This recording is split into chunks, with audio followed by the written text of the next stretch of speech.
Okay, welcome back. We're going to continue today with our discussion of the subconscious mind, your amazing subconscious mind. Some people call it the unconscious. I tend to call it the unconscious, but subconscious and unconscious are synonymous.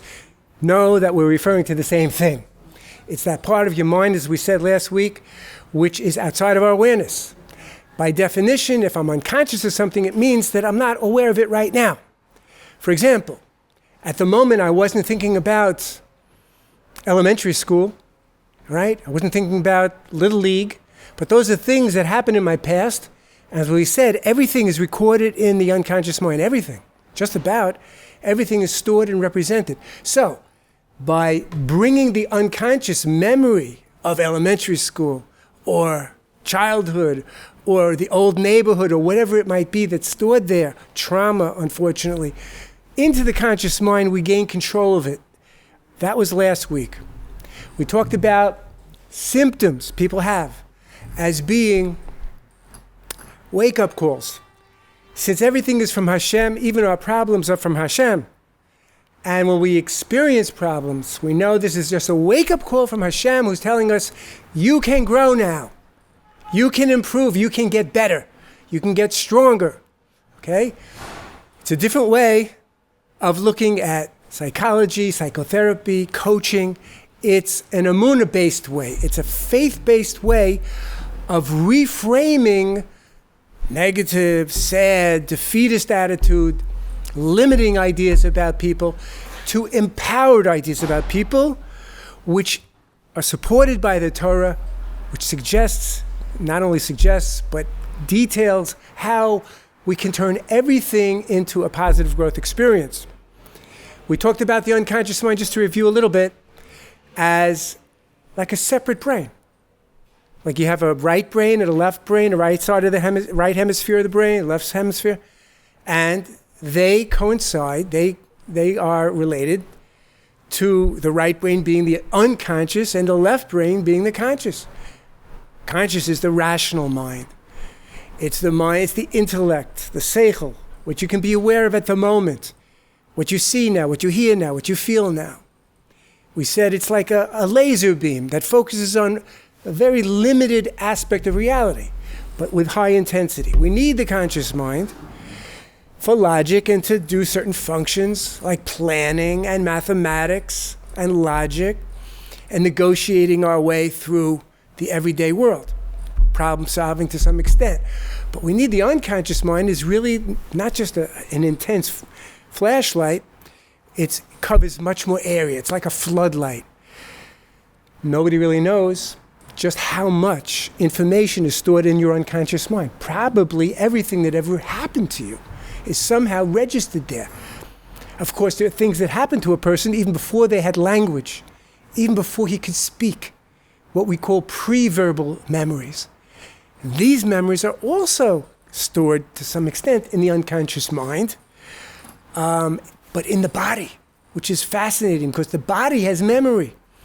Think about it. Even before a baby knows how to speak, he's remembering how he's treated. Give you an example. There was a client that went into a therapist, and she was a mother who was nursing a child. And she was holding the baby out here with a bottle. Now, most mothers, they hold the baby close, right? They meld with the baby. But this mother was holding it at a distance, a little bit odd, somewhat unusual, and feeding the bottle, not even a natural feeding, just a bottle out there.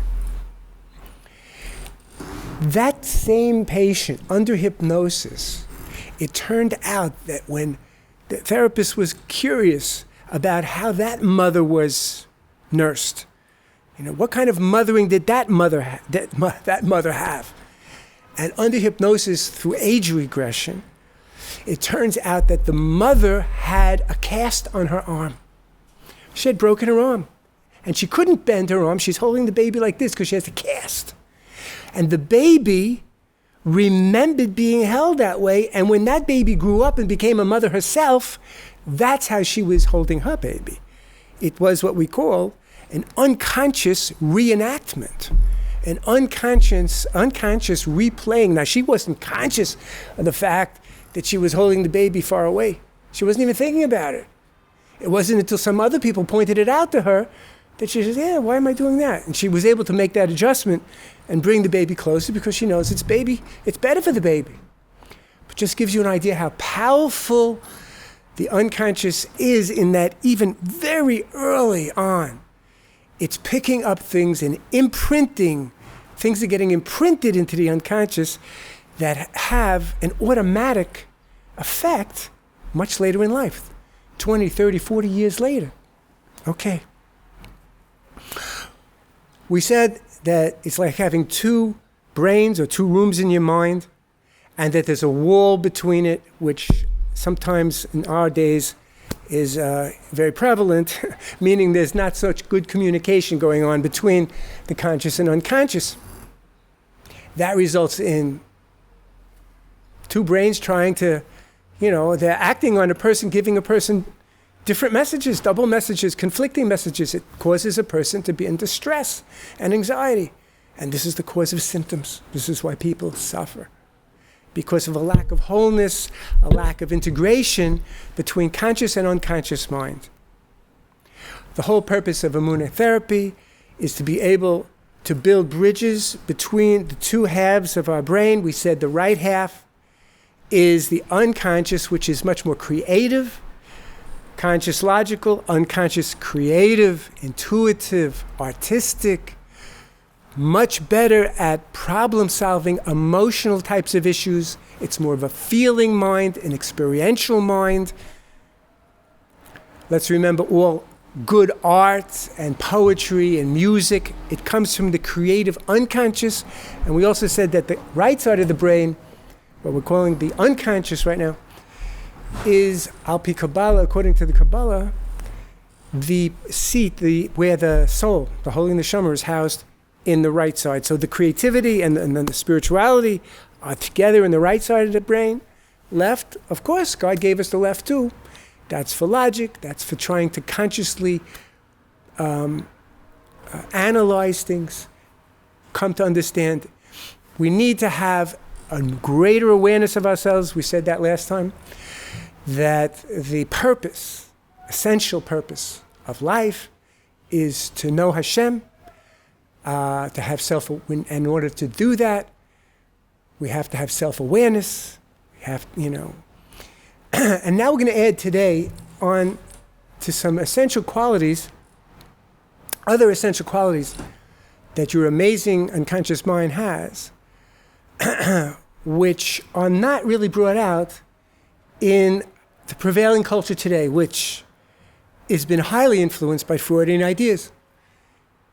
Even people that would not call themselves to be Freudians or followers of Sigmund Freud have been influenced. If you're living in the 20th century, 21st century, you think like a Freudian in certain ways that you may not even be conscious of. And we're going. One of those fallacies that we discussed last time is the idea that the unconscious is just a scary place. It's a frightening place. We don't want to go there. It's nightmarish. It's the place of terrible dreams and so on. And we have to just avoid going into the past, avoid learning about our dreams. No, we say that dreams and unconscious stuff can be very, very valuable and essential for us to be able to harness and use in our lives. There are many positive things in the unconscious mind, a lot of happy things that we forgot about that are recorded in our unconscious minds, and we want to get to them. And we want to be able to get to the spontaneity that exists in the unconscious mind. Because there's some loss of spontaneity and real self when we get too analytical, when we get too planned out. We get to be too OCD, so to speak, obsessive. And we get into that observer function where we're just sort of watching ourselves as we deal with people. We're watching ourselves have a conversation where we're really, people tell me that, sometimes they're sort of planning out what they're going to say. They're mentally rehearsing what they're going to say before they say it. And that takes away their life, takes away their spontaneity. So the real self, which we're born with, right, that's essentially suppressed. How does it happen? Well, let's consider how a child comes into the world. Hashem brings a child into the world, and that child is not repressed. That child has no hang-ups, has no inferiority. He's ready to grow into whatever Hashem deemed him to grow into. He's ready to assume the role that Hashem has designated for him in life. And that means that just like an acorn doesn't need to be taught how to become an oak, it just grows with the right environment, the right rainwater, the right minerals in the ground, the right sunshine.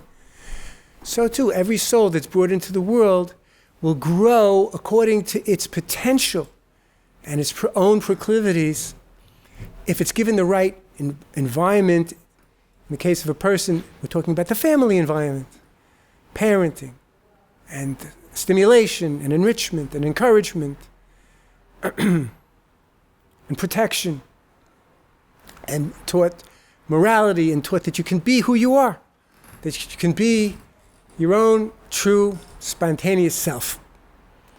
And that's a great gift, perhaps the greatest gift that parents can give their children, is that feeling that they can just be who they are when they're little. And that means sometimes acting a little strange, acting a little wild, acting a little different, maybe sometimes having opinions or ideas as they get older that are not exactly fitting into the family norms. They're not exactly cookie cutter examples that fit perfectly into the parent's idea of how they want the child to come out. But the wise parent allows a child his individuality, his autonomy within limits, okay? He allows the child to be himself and to differ with the parent and to have his own opinions and to argue if he's doing it in an appropriate way. Okay, great gift, okay? Because what happens when a child is not allowed to be himself, then he has to take his real, spontaneous self and he has to suppress it. It doesn't go away, but in our terminology, it's becoming unconscious. He's no longer aware of who he is. As he gets older, he has to bend himself like a pretzel, and he has to be who his parents want him to be. And he has to fit into a culture that is trying to mold him to be like everybody else. And he becomes more and more alienated from who he really is. And that's really a shame. That's really a shame, because who he is his greatest asset. Can he be somebody other than who he is? He can try, but he's only going to be really an imitation, a fake version of somebody else, or someone else's image of what he should be. Really, only authentic, true, and alive identity that he can adopt and hold on to is being who he is. So, this problem is compounded even more when a child is born into a family that is dysfunctional. When parents have their own neurotic problems, their own problems with feeling inferior, or having to be in control, or being too meticulous and obsessive, or being angry, or, wanting children not to be heard, seen and not heard, as we know. Then the child gets that message and has to, again, repress who he really is, and it takes the lifeblood out of him. The life force is taken out of him. So, for an example, a young man who grew up in in a home where there was a lot of criticism, a lot of a lot of yelling, a lot of criticism, a lot of put-downs, a lot of sadistic jokes being directed in his direction.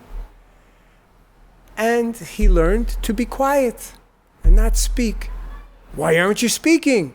What's the matter with you? He retreats even further because he knows he's not speaking, because if he speaks, he feels he'll get attacked. But now, not by not speaking, he's still getting attacked. He has to withdraw even further into himself. He has to make himself less and less spontaneous.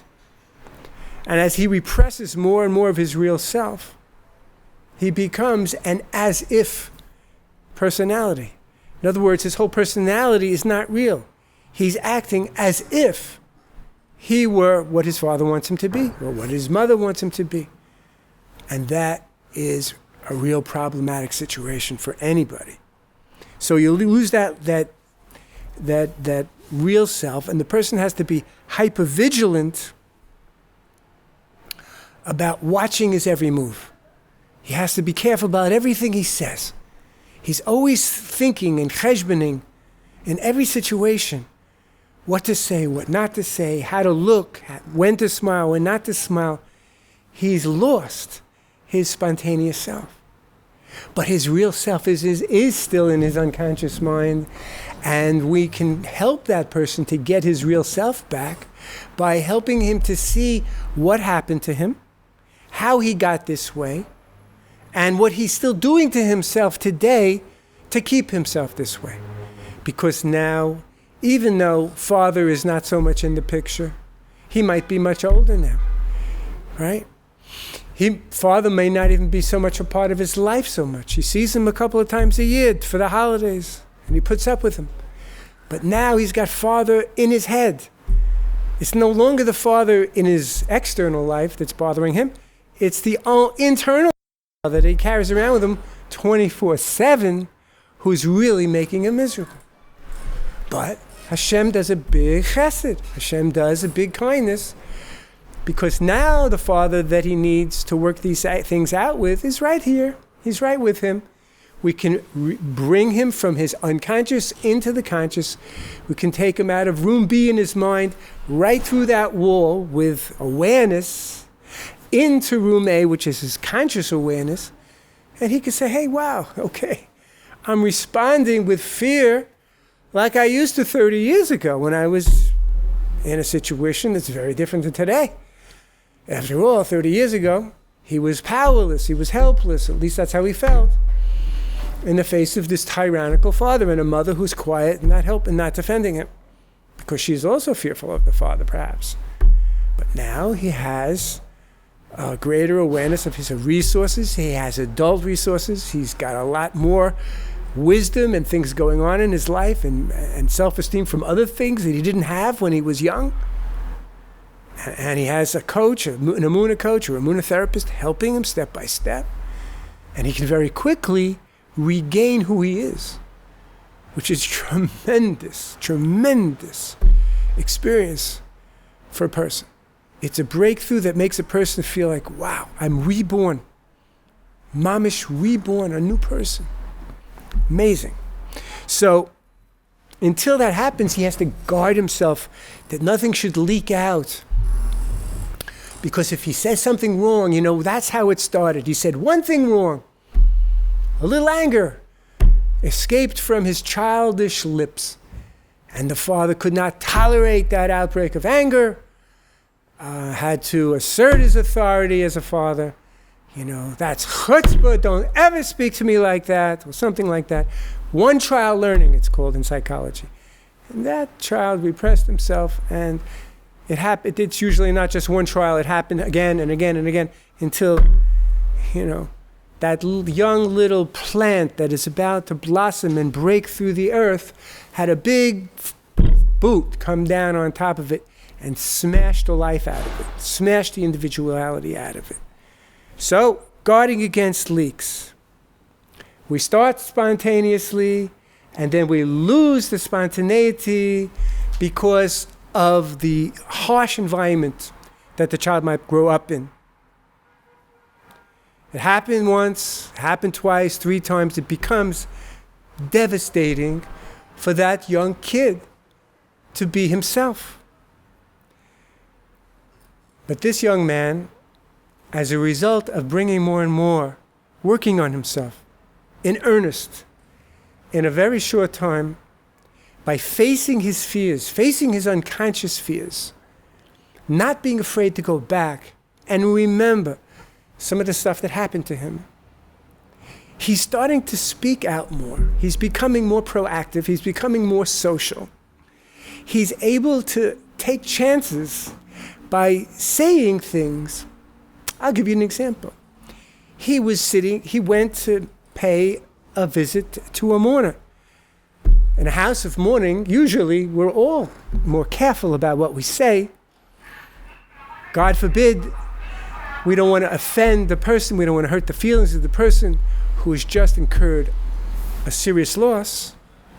And there are many halachas, there are laws about how you're supposed to comport yourself in a house of mourning.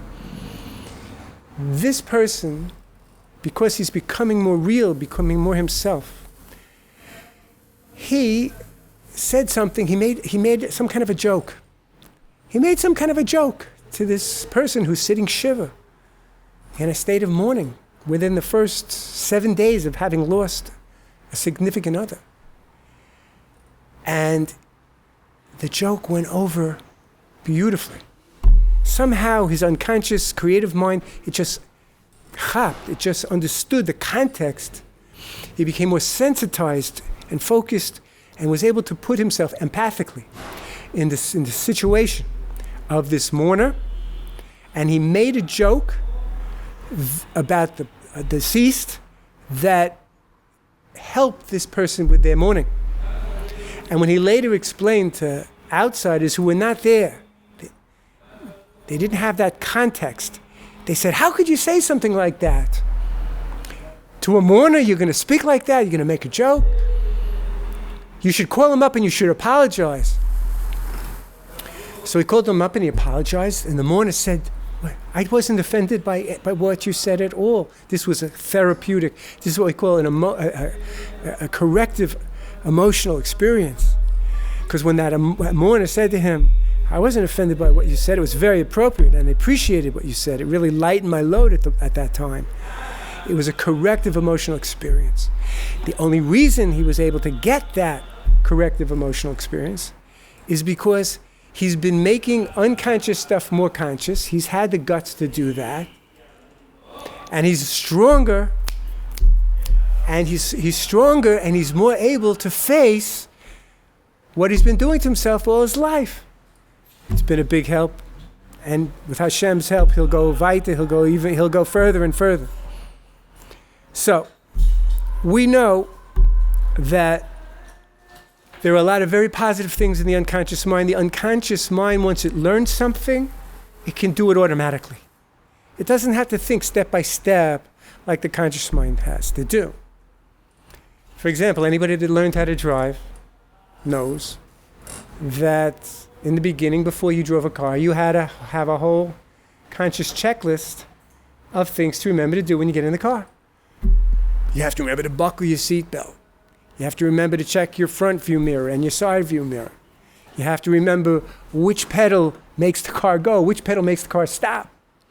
You had to remember a whole list of things consciously.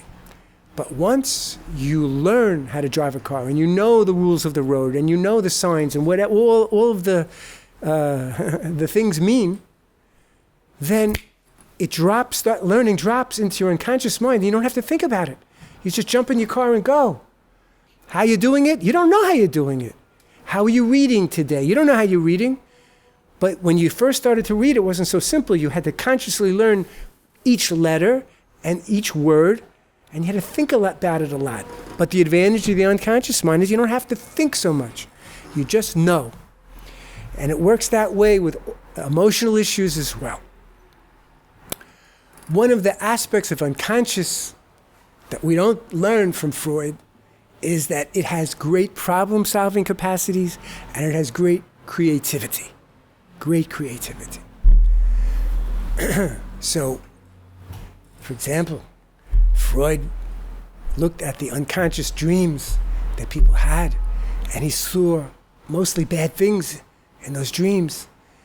What did he see? He saw violence. He saw immoral instincts that are just pressing for release, pressing for satisfaction. But we see more than that in dreams. We see dreams, like everything in life, as a communication from Hashem, a message from Hashem to teach us something. Our idea of the unconscious is that it's our teacher. It's coming from Hashem, and sometimes it's not easy, but good learnings. Nothing good comes without some effort and some sacrifice. So, recently somebody told me about a dream in which he was working in a factory. And he looked at this work as being very ordinary kind of work. He's a bright person. He learns Torah.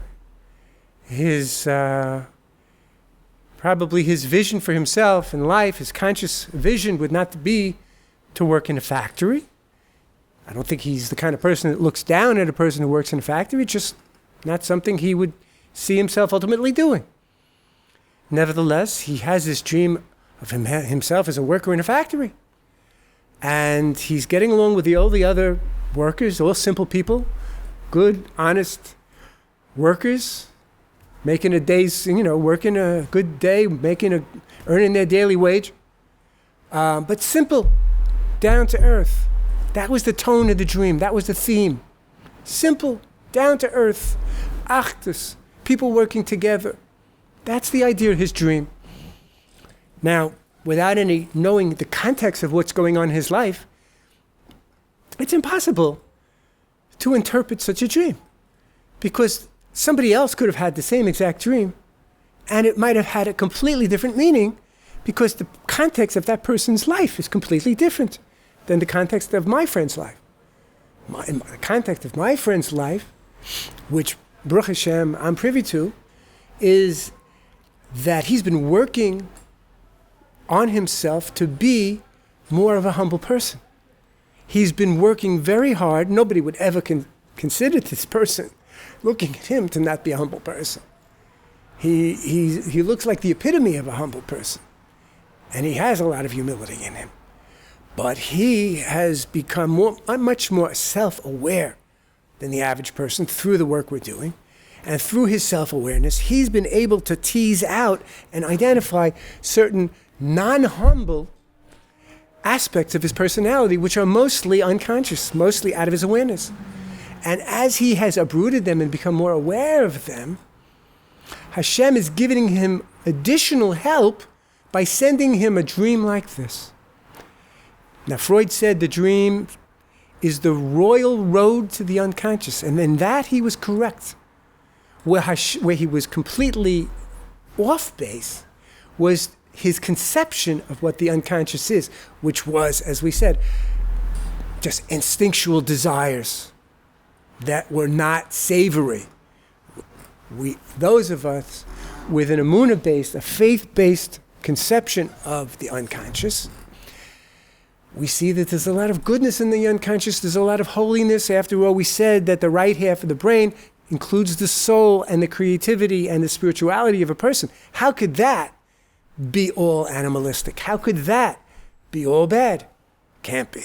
Okay? So, excuse me, Dr. Freud, we agree with you that dreams are the royal road to the unconscious because they take you right into the unconscious. A dream is a production of the unconscious mind, right? When the conscious mind is out of the way and it's at night and we're sleeping and there is no analytical function going on in the conscious mind, the dreams, the unconscious comes out, it becomes prevalent. And we can tell right away what's going on and really at the root. So here we see, A, that the unconscious mind is sending a message to my friend. And B, we see it's a positive message. Unlike what Freud would interpret the dream, it's positive. Why? Because the message is saying, my beloved son, Hashem is saying, my beloved son, you're doing well. I see you working on humility. Look at this dream you're having. You're getting along with everybody in the factory. You don't have to be any better than them. You're not trying to be superior. You're not trying to outdo. You're not being competitive. Wow, look at you. You're progressing. You're working together with people. Maybe you're actually the smartest person in the factory, but you're not making a whole fuss about that. And isn't that wonderful? Isn't that proof of your growth? Okay? It is. So,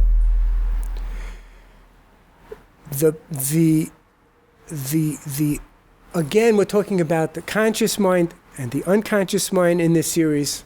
We started last week, which is the first year. Your amazing unconscious mind 1, we'll call it. Today we're going to call this one your amazing unconscious mind number 2. We have these two parts of our mind. We need to be able to integrate them better.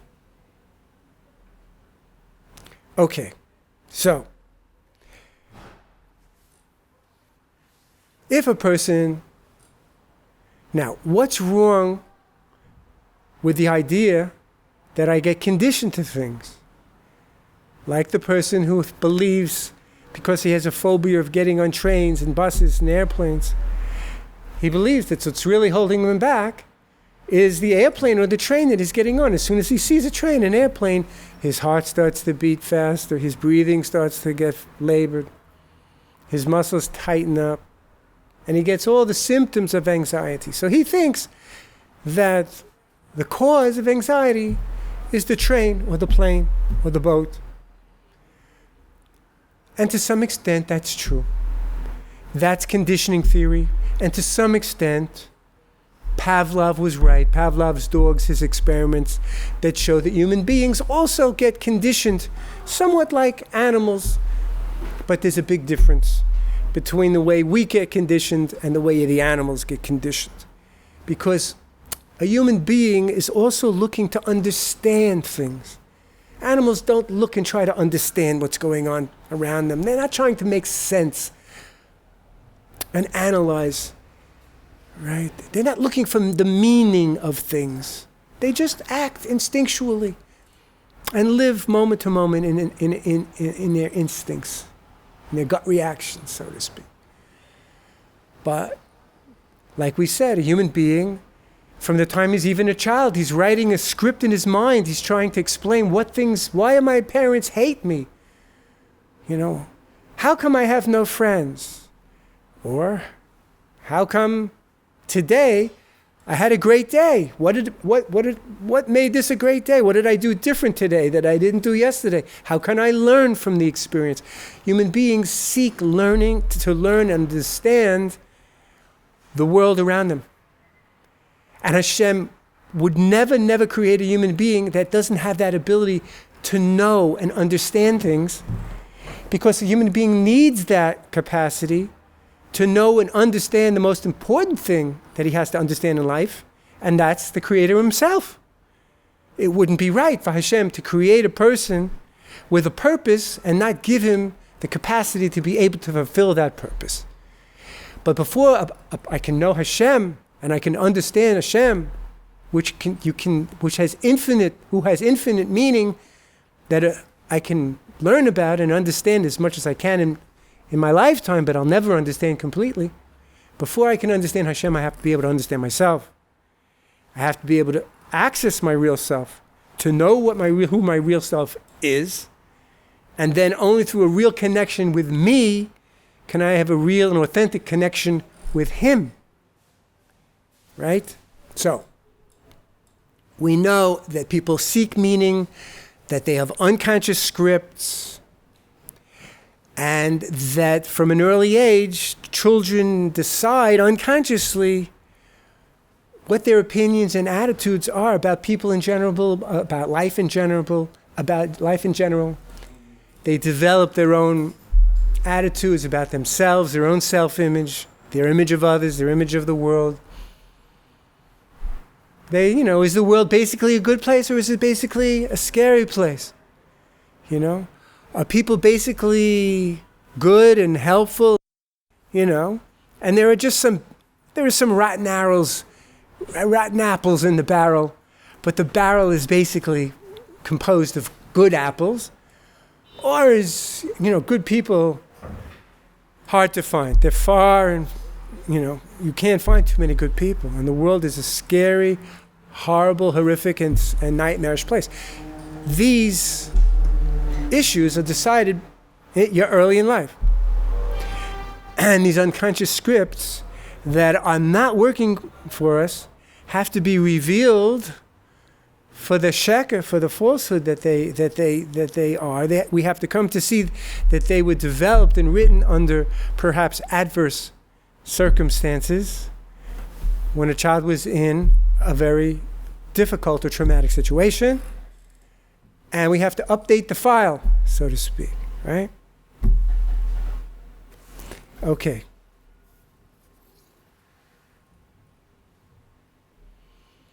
You take a person who talks a mile a minute. You ever meet such a person? Never stop speaking. Not only do they talk, but they fast and continuously.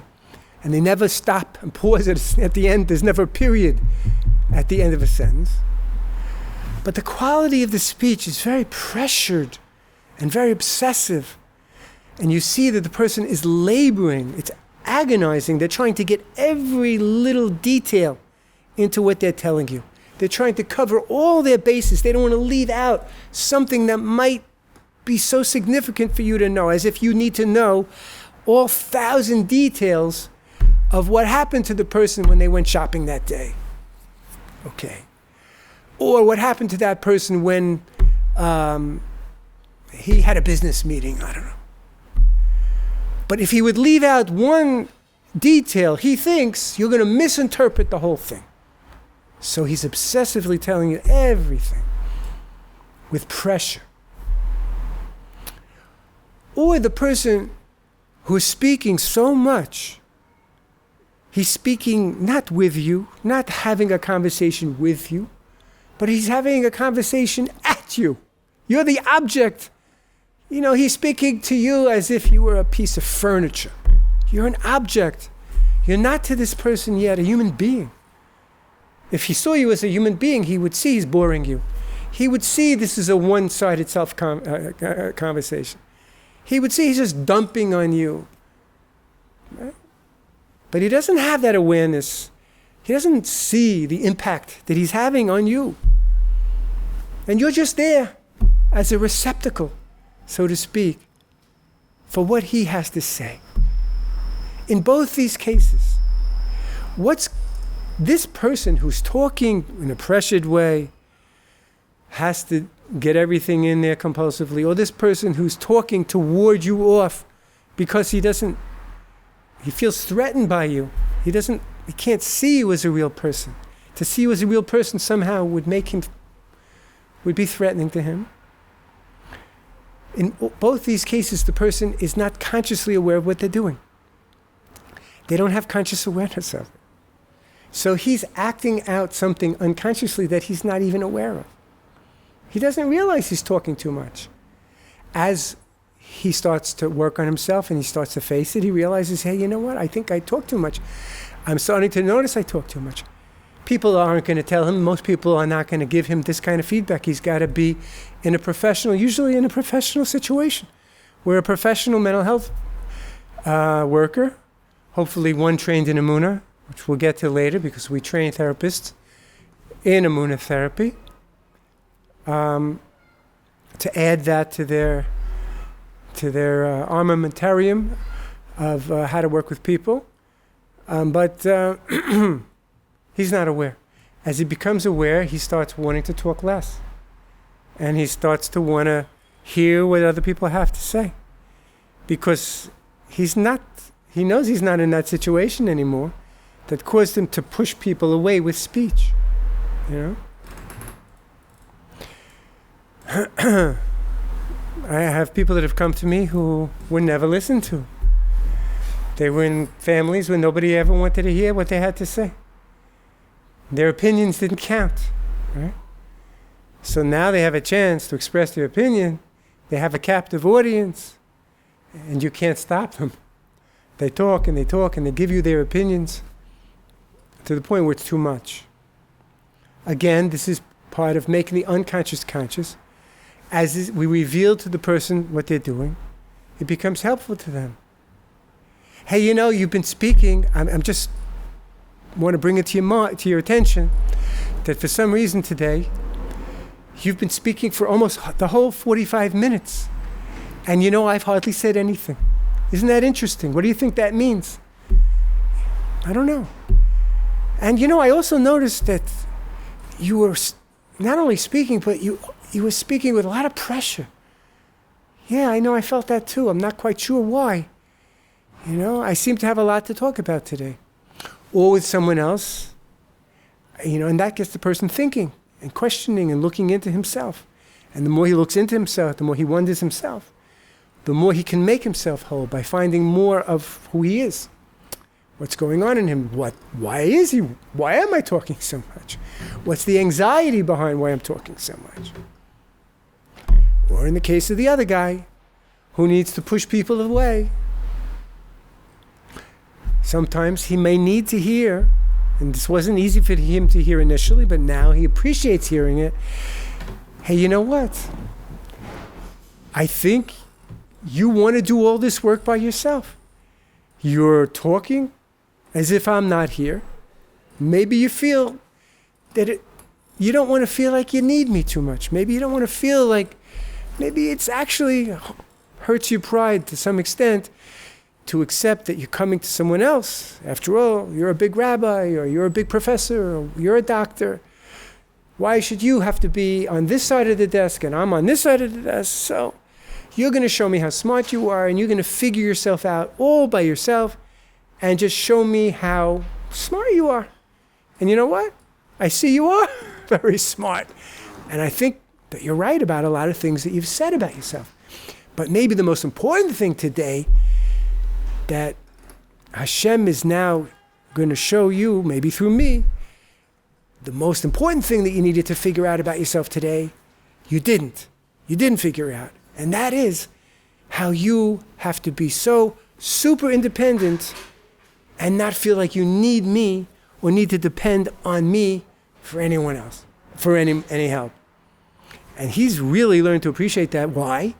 Because now he realizes that fighting against his dependent feelings toward me, because really he does have a lot of nice, warm, fuzzy feelings towards me, which he couldn't acknowledge up until then. He did feel a lot of hakaras hatov and appreciation to me, for a lot of things, thank you so much, that he couldn't acknowledge until now. Excuse me one second.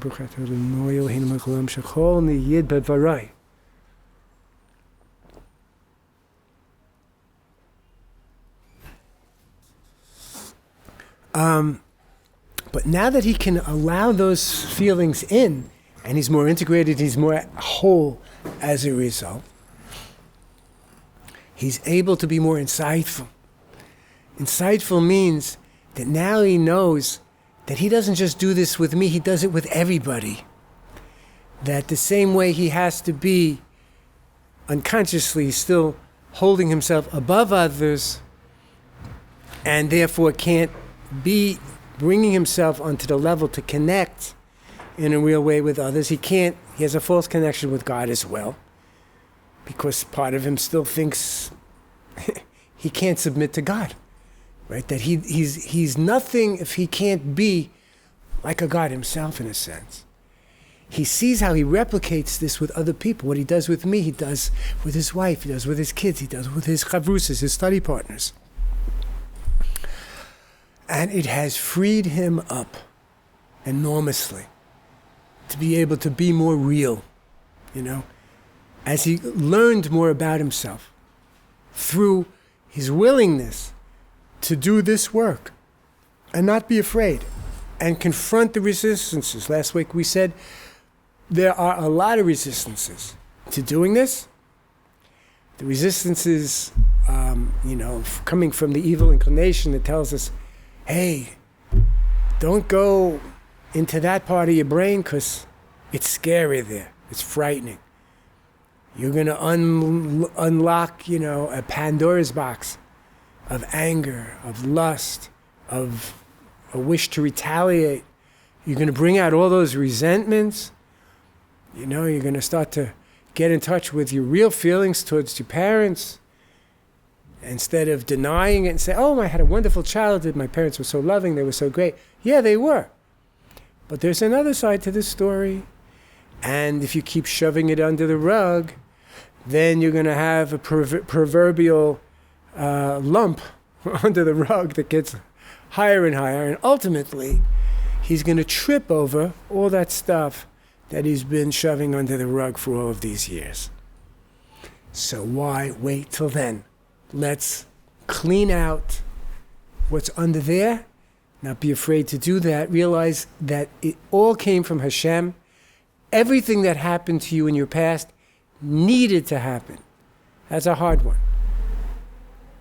But for a person who's a believer, he's cultivating this belief that everything that happened for some good intention, some good purpose. Let's find out what it was. Let's not just suffer needlessly with the unfortunate pain that we went through, but let's use that pain. Let's come to understand what the pain was for, what it means now in our current lives, and be able to utilize it to grow in a way that we could never grow if we didn't have these problems that God gave us. We are human beings. We seek understanding. We need to have meaning in our lives. And that's why the conditioning, a person goes into the train, and again, go back to that example, and he thinks it's just a train. But really what it had to do with unconscious things having to do with nothing to do with trains. That just became the way for this person that his pain became expressed. For someone else, it could have been something completely different. It had to do with his not feeling like he fit in life. His feeling that he can't not only not travel in trains, but he can't travel on the voyage of his life, his own independent life, that God, his destiny that God decreed for him, right? He doesn't know his destination, and he doesn't know how to get from where he is now to where he's supposed to be. So this is only a symbolic representation of his being lost and in a panic about his individual journey through life. But the problems of the journey have nothing to do specifically with the train. It has to do with growing up in a very religious family, say for example, and feeling that you don't fit into such a religious family. Or it has to do with feeling like you have opinions and ideas that are different from your environment, and you don't feel loved and unconditionally loved and respected for who you are. But you feel like an outcast. And you feel like, you should be ostracized or have been. And if it's not talked about, if it's not processed, it goes underground, and it has to come out, break out in some kind of anxiety attacks or symptoms of OCD or depression or anger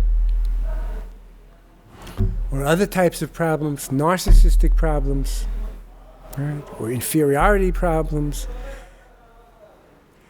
The positive thing here is that once a married couple, they start to, understand themselves more as individuals, they can, in an Emunah coaching or marital coaching situation, they can teach each other more about their own individual personal histories and the significant aspect of their personal history, not everything, that will help the husband to understand why his wife is acting in such a hard, incomprehensible way, and helps her, by understanding something about his history, to know why he's acting or reacting in the way he does. So, if he understands that she's overly perfectionistic with him because that's the way it was in her house, right? Or that's how she learned to cope with a difficult childhood. He's not going to take it so personally when she's exacting and perfectionistic with him. And if she understands that nobody in his childhood family communicated their feelings, that was a big no-no. Nobody talked about feelings in the house. Everything was tachlis. It was all matter of fact. Then she's not going to get so bent out of shape when she sees that he has difficulty with communication. And he wants to learn about communication, but he doesn't yet know how to do it because he's functioning at a level of an 8-year-old when it comes to that. Whereas in her house, everybody spoke openly, and it was accepted and approved of to talk about your feelings. And if she had a hard day, she could come home from school and she could tell her parents how she felt. In his house, if he had a hard day and he would let out how he really feels, his real spontaneous self on that issue, the parents might say, well, get over it. You got to have a tougher skin, get stronger. Come on, that's the way the world is. And not give him any constructive help or help him process his feelings or show some compassion for what he went through. Then back to that one trial learning, like, okay, I'm not going to do that again. I'm not going to take a chance on being my spontaneous self in these circumstances. It's too painful.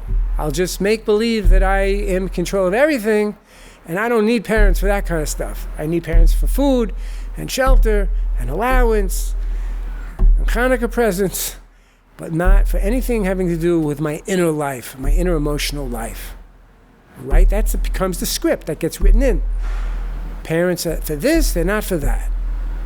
They're for material things, they're not for help with my self-esteem. If they happen to give me a compliment along the way, okay, I may take it, but I'm not going to open up. Okay? We need to recognize that we can grow at any age. We can become more whole, more spontaneous.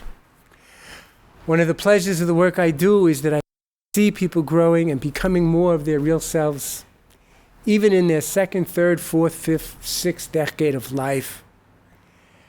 In addition to that, we see how Emunah helps people in ways that secular psychology and psychotherapy really can't. Because once people are looking for more Emunah and they're looking to understand that everything comes from Hashem and everything is coming for the best, then they can accept additional ideas that we give them in addition to the psychological insights. For example, that there's no blame here when one spouse is looking at the other and they're not blaming each other anymore, because since everything comes from Hashem, there's no sense in blaming this guy because he can't communicate, or blaming her because she's so perfectionistic. With faith, the person accepts, okay, this had to be, I don't know why, God's not coming down and telling us yet, but this is the way it is. And what's my job? Not to judge my spouse, not to blame the husband or blame the wife, but to be able to recognize that Hashem has a hidden wisdom that he put into this, that these two people can grow from each other and gain and learn from each other's differences in a way they can't from anyone else. And they can't from any book or any other experience. That Hashem in his infinite wisdom put these two particular people together with these two particular backgrounds and personal histories. Hashem gives her a man who doesn't know how to communicate, and her greatest need is to be able to disclose and share emotionally with her husband. Hashem gives him a wife who, let's say, can't trust men so very much, and he needs so much to feel that he is important, and he's the man who she can depend on and rely on, and she can't so much because she had her own experiences with her father that stopped her from doing this. Only Hashem could do such a thing, to put people together who need each other in order to grow. But in order to grow, they gotta get to the nitty-gritty aspects of their personalities that have been repressed, that have been unconscious for all these years. Now there's a crisis, now things come to the surface, and now's the opportunity, whatever brings them in, now's the opportunity to bring it out and to work on it. So with Emunah, we take the blame away, and the people look at each other, husband and wife, as necessary in each other's life. That reframes this whole positive, negative ordeal of having to go for marital coaching into a positive one. That this is really what's going to help us more than anything. Not only get close to ourselves, not only to get close to each other, but to get close to Hashem. So I want to tell you in the few minutes we have left about how you can contact us if you have any interest in Emunah coaching, either for yourself, individually, in our marital program, to help children, to help adolescents, to help anyone else, a loved person that you know about, who wants to see how you can change and how you can change quickly by adding the wisdom of the Torah to a psychotherapy or an Emunah or a coaching type situation. If you want to consult with me, we have a toll-free number. It's 1-718-577-2975, 1-718-577-2975. It's anytime between 2 in the afternoon and 11 at night, Israel time. So figure out the time difference between your time zone and Jerusalem, Israel. And call between 2 and 11 our time, 718-577-2975. Extension 1, Aaron. And he'll give you information. He has my schedule. He has Rebbetzin Chanan's schedule, our female Emunah coach. And he can give you an appointment. He can give you information about Emunah coaching. He can send you materials also about the Emunah Coach Training Program, which is our 100-hour training program that leads to certification in Emunah coaching for people that are helping people or want to become helpers, using Torah ideas, using ideas based on faith, based on the teachings, particularly of Rabbi Shalom Arush Shlita, our teacher and our rabbi here in Yeshiva Chush Chesed, which is here in Jerusalem. Okay, and he's been an inspiration to me to change my whole way of doing psychotherapy, which I've been doing for 40 years as a licensed psychotherapist in the United States, in New York, and now here for the past 9, almost 10 years as a licensed psychotherapist here in Israel. So call us, 718-577-2975, find out more about either Emunah Coach services on a personal level or professional training. And in that merit, everybody should be blessed to become your real authentic self, to connect with yourself in a real way, with others in a real way, with Hashem. And in that merit, we should all, have the Yeshuas and the Refuahs that we need, the deliverances and the recoveries from illness, and any consolation that a person needs in his life. We should all have the ability to develop our own Emunah Shalema, and come close to Hashem and see the coming of the true Messiah and the building of the Holy Temple speedily in our days. Amen.